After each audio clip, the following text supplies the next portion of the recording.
What is going on, everybody? The end of February is here. That means March is right around the corner. And with it, MLB opening day, I figured what better time than to debut some videos here on the YouTube channel. Make sure you guys are liking and subscribing. Will help me out a ton. I'm going to plan on rolling out plenty of videos going forward, but I figured right now would be a great time to throw up some MLB videos here.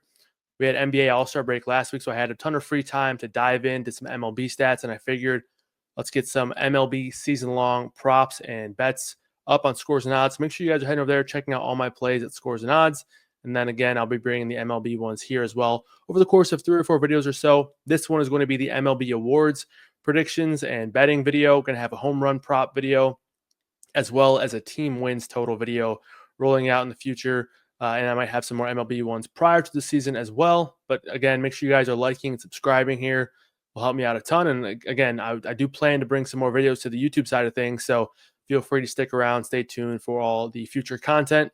Like I said, this is going to be the MLB awards predictions and betting video. I got 2 picks from majority of the main categories here, as well as 1 rookie of the year play. So let's get into the picks here. Again, none of them are going to be the chalk, right? You don't need me to tell you that Shohei Ohtani and Aaron Judge are great plays for their respective MVP categories, right? You don't need me to tell you that. I'm going to bring some long shot plays here and some guys who aren't the chalk. So no favorites, no chalk. That's my one rule. Let's get into the plays. Let's start with the National League. Talk the Cy Young winners here. My pick to win the NL Cy Young this year is going to be Zach Wheeler. Obviously, Paul Skeens is the current favorite, and any player in the NL, any pitcher in the NL is going to come into the season in terms of this particular category with a distinct disadvantage because of Paul Skeens, not only because of how good Paul Skeens is and all the talent that he does have and the numbers that people are expecting him to put up, but just public perception, right? Perception is very important in terms of this Cy Young Award. We've seen it happen time and time again. I'll touch on one of the spots a couple years ago where public perception, in my opinion, cost one of these players, I think it was 2022, a chance to win a Cy Young Award. So that's going to be a big thing here for the NL Cy Young specifically, right, with Paul Skeens. And listen, Paul Skeens is great. It's going to be hard to knock him, right? I do think he's deserving of being that, odds-on favorite to win the NL Cy Young. But I got 2 plays that I think can definitely compete with him here, and Zach Wheeler is one of them. Obviously, Skeens finished 3rd in the Cy Young last year. Wheeler did finish 2nd in the Cy Young voting last season, so I do think he offers some value at plus 800 here. Currently sits at plus 700 on some other books. Plus 800 at BetMGM is the current best line. And while I do think he falls short of some of the really elite strikeout pitchers, right, like Paul Skeens, who posted a 33% strikeout rate last year, I think he can make up for that in sheer volume as well as overall wins, right? I do think the Phillies are going to be one of the better teams in baseball, so Wheeler should have no problem, going out there, for tons of starts and racking up 20+ wins. I do think that is very easy for him to get done here this year with how good of a pitcher he is and how good of a team he has behind him. When you look at those strikeout numbers, Wheeler, again, going to be tough to compete with these top-end guys, but he still has a great strikeout rate of his own, 28.5% strikeout rate last season. And that longevity and ability to work deep into games, I do think is going to help offset the lower strikeout rate just by, again, sheer volume there. He also posted some elite numbers elsewhere, right? 2.57 ERA, one of the best in baseball, 10 strikeout to walk ratio, and a 0.96 whip, also one of the best in baseball. So I do think, along with that 3.3 xFIP that Wheeler posted, a lot of these numbers are just elite numbers. So if he can end up staying healthy all year, rack up that 18 to 20+ win season that I do think he's very capable of, I think he's going to be one of the favorites in terms of this category. I think he's 3rd or 4th in terms of voting, in terms of odds right now. But again, I do think that plus 800 offers some value, especially considering he's at plus 700 on other books. And in my opinion, if Skeens doesn't win it, I think Wheeler is most likely to win here. Pick number 2 in this category, in National League Cy Young Award winner. This one's a bit more of a long shot, plus 2,500 over on FanDuel. We're going with Dylan Cease. Cease is just 2 years removed from one of the best seasons I've seen from him in 2022, where he had that excellent campaign for the White Sox, and he, in my opinion, should have been the winner of the AL Cy Young Award winner. I did have a vote for a bet on him in pick number 2 in the NL Cy Young race. We're taking Dylan Cease at plus 2,500 over on FanDuel to be the NL Cy Young Award winner. Cease is just 2 years removed from an excellent 2022 campaign with the White Sox, where, in my opinion, and maybe a little bit biased because I did have a bet on him to win the AL Cy Young that year, I think he should have won. Justin Verlander ended up getting the award there. Again, I do think some public perception things, favored Verlander in those numbers. So I do think that allowed him to beat out Dylan Cease for this award. But I love this number here for Dylan Cease, and I love the value here. It's at plus 2,500 right now on FanDuel, like I mentioned, but plus 1,600 on some other books. So there's already great value. I think it'll get better as we get closer to the season and throughout the year. And again, Cease needs to bring that ERA down a little bit. He did struggle with some power prevention last year. He did give up some runs, but if he's able to do that, he checks off all the boxes for a guy who can go out there and win a Cy Young. He's going to log a ton of innings. He's going to be able to pitch deep into games. This is a guy who's consistently throwing over 100 pitches per game last season. 29.5 strikeout rate last season is a number that I think he could actually improve on, right? This is a guy who's posted a number above that in 3 of his last 4 seasons. Cease also has an elite 10.65 strikeout to walk ratio and a 1.07 whip last season. And again, being part of the Padres team, who I do think will allow him to be on one of the better teams in baseball, definitely one of the better teams in the NL, if not in the entire MLB. I think that'll help Dylan Cease rack up some wins here. So I do like the value at plus 2,500 for Dylan Cease to be the National League Cy Young winner. All right, let's talk the American League here. 2 Cy Young picks. We're looking at Cole Reagans as pick number 1. He's going to be my pick to win. Obviously, Tarek Skubal to repeat is a great option, but again, no favorites, no chalk here. So we're taking Reagans at plus 1,100 over on FanDuel is where you can best find this line. When you look at the history of Cy Young winners, at least in terms of recent years, we've seen a lot of guys have their first real breakout season and actually end up winning the Cy Young, right? Tarek Skubal had his first really big breakout season last year. He won it. Sandy Alcantara a couple years ago. Corbin Burns a few years back, right? These guys are having big breakout seasons and actually coming on so strongly that they're able to win the Cy Young in just their first real breakout season. Reagans really had a great year last year, so you can argue that last year was his first really great breakout season, but I think there's more in the tank here for Reagans. Obviously, when you look at a lot of his numbers, 29.5% strikeout rate, 10.8 strikeout to walk ratio, the best we've discussed so far in this video, and a 1.4 whip last season. All elite numbers here. And I do think he's actually following this Tarek Skubal blueprint, right? He's a southpaw in the AL Central, which is going to be a very weak hitting division.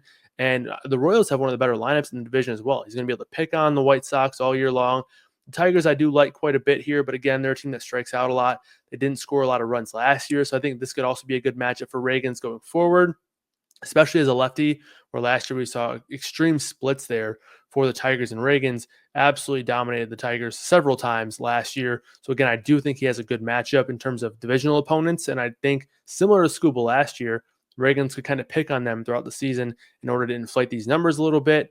And again, at plus 1,100, I think there's plenty of value here, and I do think he's on his way to yet another breakout season. So give me Cole Reagans to be the American League Cy Young winner at plus 1,100 over on FanDuel. All right, next AL Cy Young winner here. We're going a little bit more of a long shot, plus 1,600 over on DraftKings, and we're looking at Seattle Mariners starting pitcher Logan Gilbert. Gilbert and the Mariners had an up and down season in 2024, but Gilbert was excellent from an individual standpoint from pretty much start to finish, right? He was one of their best pitchers on their team in this division, and he really was, in my opinion, on the unlucky side of variance in terms of his wins. He won, fewer games than he actually lost, and I think that's going to be something that when we look at this year, we're going to look back and view that as pretty unlucky for him to go. I think it was like 9-13 last season. Took a big step last year in terms of his strikeout upside as he struck out 27.5% of hitters. The year before that, he was below 24%. If he's able to take another stride and get up over that 28, 29% strikeout rate, we're looking at massive upside here for Logan Gilbert. He had 220 total strikeouts last year through a career high, 208 innings. So clearly a guy who's able to have a long leash, go deep into games. And again, with that record of just 9-12, that number should improve since he had an ERA of just 3.23. So it's kind of hard to believe that you had a starter who was logging so many innings, having an ERA of just 3.2 and wasn't getting any help from his team, right? 9-12 record for a guy with these kinds of numbers is just extremely unlucky.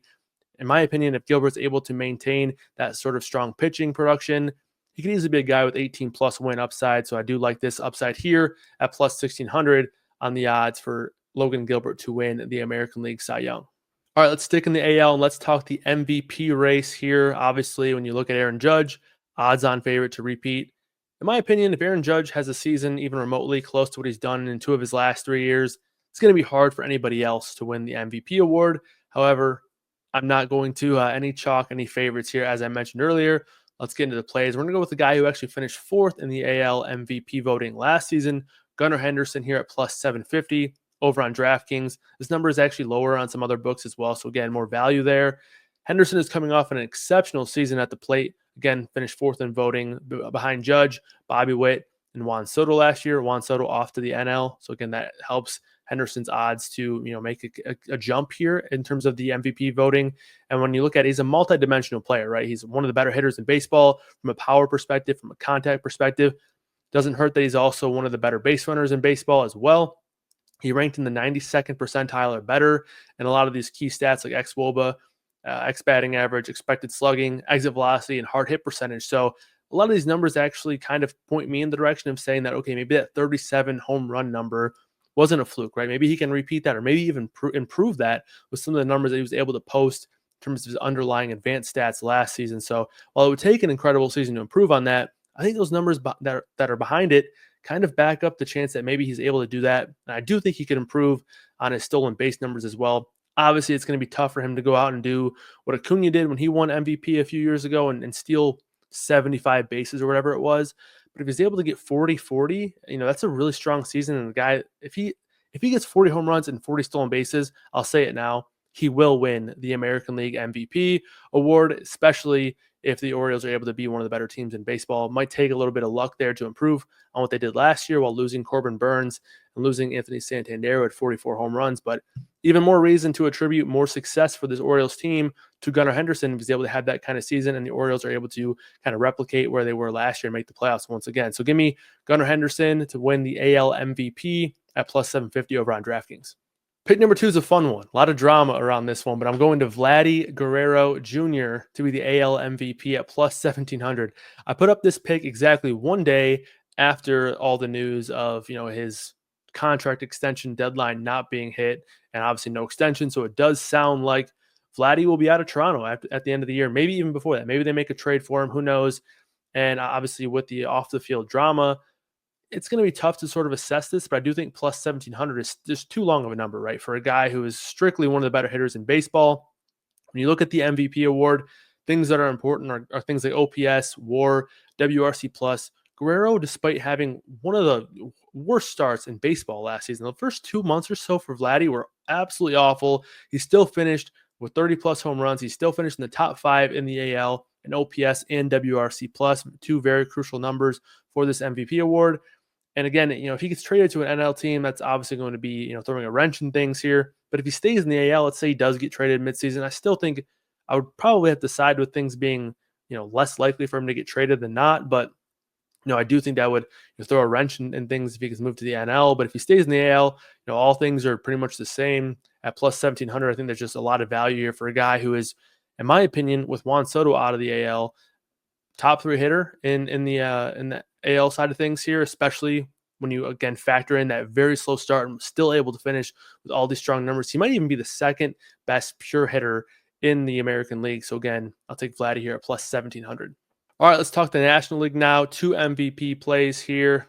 Pick number 1, we're going with Fernando Tatis plus 900 over on ESPN. Is where you can get this line at the best number. I think by now we all know that when Tatis is healthy and not suspended, he's one of the better hitters in baseball and one of the better players in baseball. Again, I mentioned this in the Padres section for Dylan Cease, but I think the Padres are going to be one of the better teams in baseball. Definitely one of the better teams in the NL. Certainly does not hurt to have a player be on one of the best teams in baseball in terms of his MVP voting. I don't think that necessarily correlates completely. Like you don't need to have a lot of success like in terms of NFL and NBA MVP numbers. You kind of need guys to be on some of the best teams, right? But for MLB, we've seen all the Angels win these MVP awards and be outside the top 10 in their AL, right? So I think there's plenty of room for a guy to not be on one of the best teams in baseball and still win the MVP. But Tatis, I think, will be on one of the better teams in the league. So no problem there. And I think from a defensive side of things, improved significantly last year with that full-time shift to the outfield. And, again, and when you're looking at a lot of these hitting stats that I like to approach, he was in the 92nd percentile or better in almost every single hitting stat that I like to look at. So I'm expecting a big season here for Tatis, especially if he's able to play 150 plus games. I think we'll have a big season here for Tatis this year.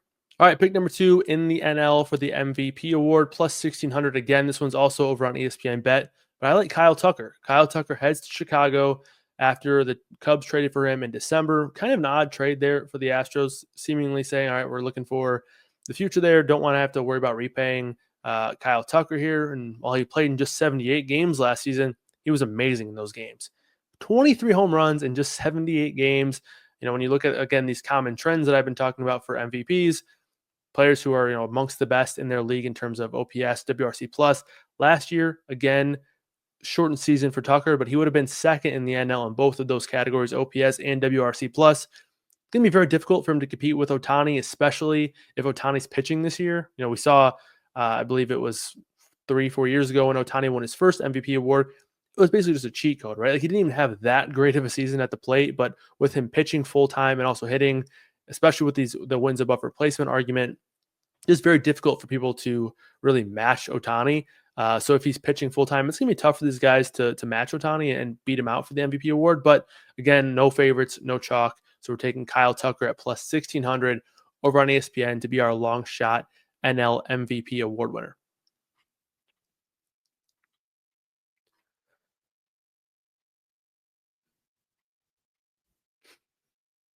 All right, on to our final play here. We only have one Rookie of the Year award winner right now. It's going to be an AL League player. Stay tuned. Maybe I'll have an NL Rookie of the Year pick later. Obviously, Sasaki's probably going to be the favorite there. Again, with no favorites, I'll have to dive in to the NL side of things a little bit more. But I do have an AL Rookie of the Year pick, which was actually the first pick that I put up for any MLB pick this season, and I love it, right? And it's going to be Jackson Jobe to be the AL Rookie of the Year, plus 1,000 over on DraftKings. And the reason why I started to like Jobe is because with the Alex Cobb injury, and he's set to miss the first few weeks of the season, that all but locks up Jackson Jobe's spot in the rotation to start the season here for the Tigers. And I think once he gets that spot, he is not going to let it go. We saw manager AJ Hinch turn to Jobe a couple of times last year in the postseason, right? It was kind of a surprise that Jobe even made the postseason roster in back-to-back series, let alone them going to him. They actually went to him in a very high leverage spot against the Astros.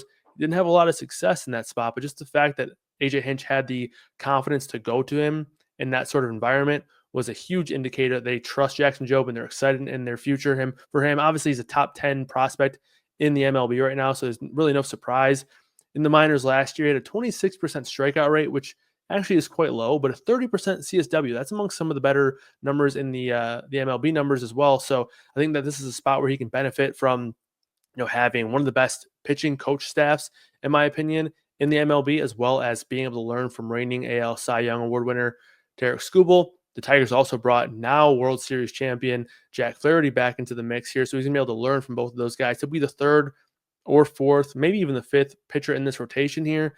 But I think he's going to be here for the entire year once he gets this starting role. For what it's worth, it's not necessarily guaranteed that he's going to, lock up this fifth spot or fourth spot in the rotation. Casey Mize, Matt Manning, Kenta Maeda, these guys are battling out this spot. But I think it would be a massive upset if Jackson Jobe is not the fourth starter or fifth starter here for this Tigers rotation to start the year. And over the offseason, Jackson Jobe went out and added a curveball and a two-seam/sinker type pitch as well, which, we've seen guys like Paul Skeens, Corbin Burns, all these guys have these, incredible two-seam/sinkers that just, they go away from lefties and they, break the hands of right-handed hitters. Obviously, Jackson Jobe does have the ability to throw 100-mile-per-hour pitches very often. So if he can develop a pitch like that, as well as adding that additional off-speed pitch with movement in the curveball, to a spot where, it was a 3-4 pitch mix guy last year as well. So he's just adding more pitches to his repertoire. If these are able to be plus pitches for him, I think he's going to have even more elite stuff. And I do think he has a great chance to be the Rookie of the Year here in the American League at plus 1,000 over on DraftKings.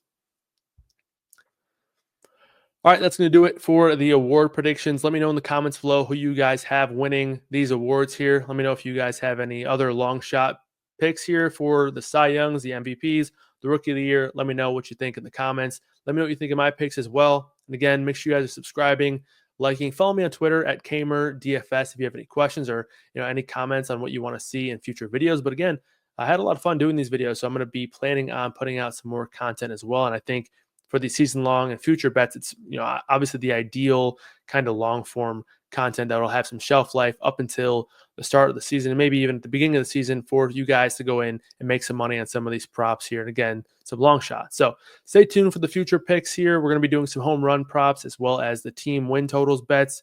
Those videos will be coming out pretty shortly after this one, so stay tuned. Thanks for tuning in. We'll see you next time.